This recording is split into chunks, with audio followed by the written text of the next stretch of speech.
Made man here. Y'all know how I get down. We talking boxing. So on my last video dealing with the Canelo Alvarez and Amir Khan fight, one of my subscribers asked a question.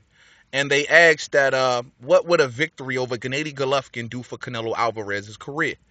And vice versa, what would a victory over Canelo Alvarez do for Gennady Golovkin's career? That's a good question, man, and you know who you are. And I'll be more than happy to answer that question. Well, I think it's, man, for first off, it's beneficial for both fighters. This will be, the second biggest fight of Canelo's career, and of course the biggest fight for Triple G's career. Canelo beating the caliber fighter of Triple G not only establishes him the king of the guy at middleweight, because he's yet to face a true middleweight. He only fought Cotto, and he's fought Amir Khan. So he's yet to face a true middleweight. This would definitely solidify him at middleweight first and foremost. You know, second, popularity wise, this would do something. A lot of people like to go down the line just because Triple G's pay-per-view numbers were what they were. That the dude ain't popular, but he also, sold out that same arena in quick time, from what I remember. He also sold out that arena. I mean, he was facing David Lemieux, and plus this was Triple G's first pay-per-view. It wasn't promoted to the masses, but more and more people are saying who Triple G is, and they like what they are seeing. The dude is on a knockout streak. He's giving us good fights. This would do so much for Canelo. This would solidify him as the guy who he is.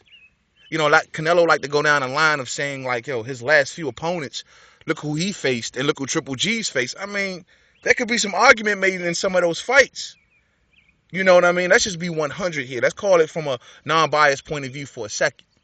When he fought Cotto, some could say Cotto was, how he conned his way into that title by beating a one-legged Sergio Martinez. Cotto was technically at the end of his career, and he still is.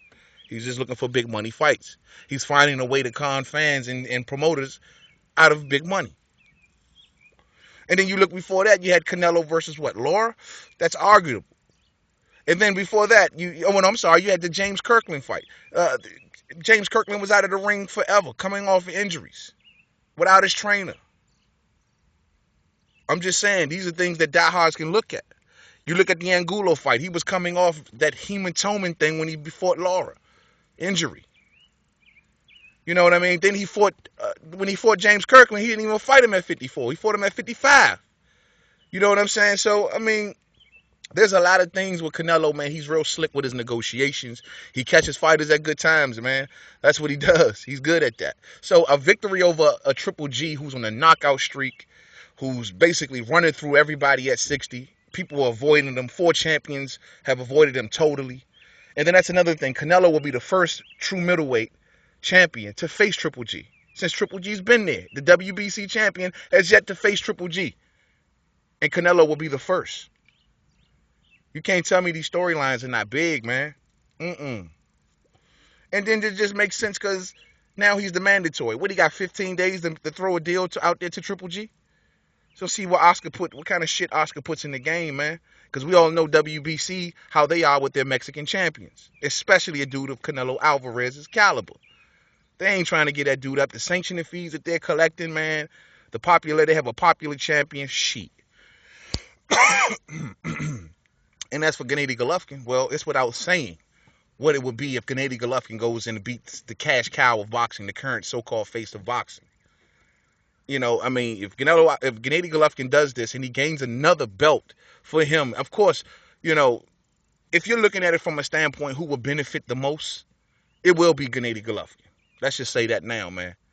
Because Gennady Golovkin is going to get another title. He's going to get the WBC, something he's been wanting for years. On top of that, he beats the number one guy, the cash cow of boxing, in the face of boxing. And that's where a lot of fans right there is going to find where what Canelo Alvarez is doing is all right. Because he is putting more on the line, if you will, than Gennady Golovkin. I don't see that. I mean, if Gennady Golovkin loses to Canelo Alvarez, do you guys know the ridicule that's coming behind that? They're going to say, oh, he's never was the truth. This, that, and the third. He ran through a bunch of bums at 160. Though he beat David Lemieux in his last fight his last fight. He beat David Lemieux, and we seen David Lemieux last night when he fought Glenn Tapia. Look at what he did to Glenn Tapia. Now look what Gennady Golovkin did to David Lemieux. It's levels, man. These two fighters, man, they're destined. They need each other. If Canelo's going to fight at that weight, and we all know he's a middleweight, ain't no bullshitting around that. It's all strategic. We all know he's a middleweight. So, I mean, they need to make the fight happen. It's going to happen at 55 if it is going to happen. I do think Canelo has all of the leverage. He has all of the bargaining power. Man, he like you say, he has more to lose. He's the cash cow of boxing. His loss to Mayweather, and nobody ain't thinking about that. It's Mayweather, right?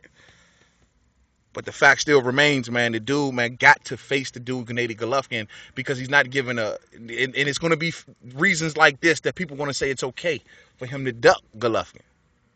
He has too much to lose. Who will Golovkin beat? Who did James Kirkland beat? Who did Laura beat? These were just fights that presented themselves to Canelo and he had to take them. And it's the same way now. He was just as popular then as he is now. I mean, come on, man. So let's just make this make sense. I mean, I understand what people are saying. It's no reason, man. Gennady Golovkin and that crap that Bernard Hopkins is talking about when he talked about Gennady Golovkin needs to go up to fight Sergey Kovalev is just stupid.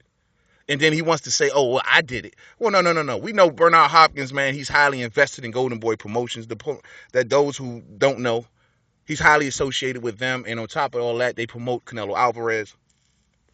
They're trying to throw shit in the water, ladies and gentlemen, to prevent Canelo from fighting Triple G. I'm not giving him no pass on that. He just fought a welterweight. Okay? He just fought a welterweight for popularity reasons. He went after the bag. He got the bag for this fight.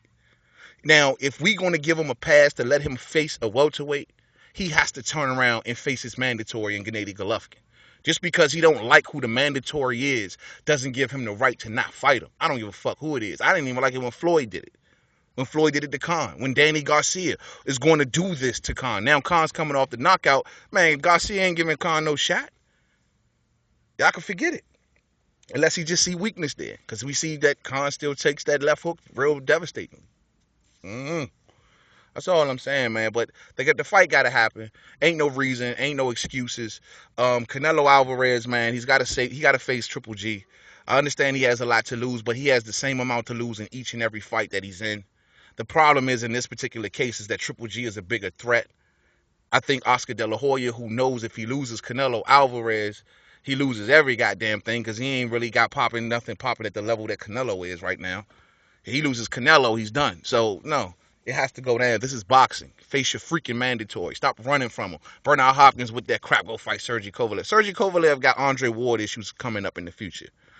Let that fight marinate. Don't be trying to throw Triple G in it. Bernard Hopkins was the last dude to unify the middleweight division. He should understand clear than anybody in boxing what Triple G is trying to do. And that shit just sounded like some straight bullshit. And I'm going to leave the video right there. But just know that I understand that Canelo has more to lose.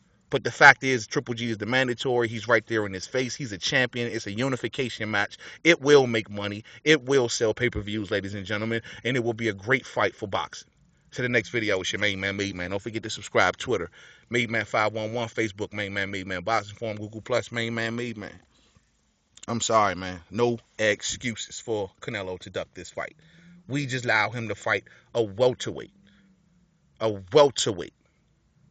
At 155 for the 160 title. That shit sound crazy. To the next video. Peace out.